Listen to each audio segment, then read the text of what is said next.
I think when you're working at a bigger company like Google or Facebook, you, I wouldn't know because I never actually worked for a large company like that before. I mean, I had a software engineering internship at Disney, which is a large company, but I feel like that was different than the ones you're mentioning.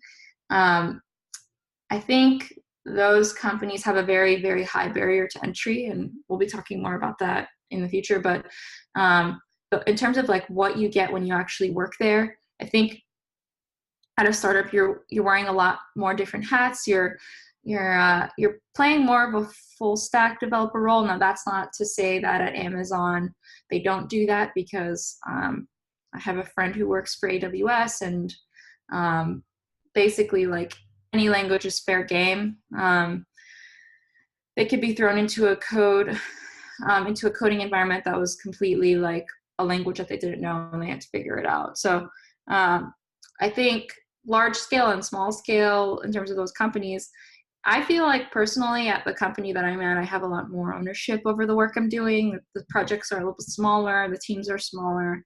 The mentorship is more, I don't know, I feel like it was easier for me because it's very tight knit, and there isn't too many people for the people who mentored me to keep track of.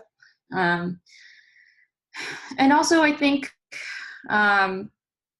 there's a con to working at a small company versus a large one, which is because high barrier to entry. The people who are around you at the larger companies are like programming rock stars. Some people like developed libraries. They become like really well-known people in the open source community, or done really important talks. And these are people who, let's say, you sit at the same desk with, which is pretty awesome. But that obviously means like you being flexible to moving to those HQs, be it Seattle or San Francisco. But yeah, lots of, there's no way to go wrong, small company or big. I actually recommend that you try both in your career.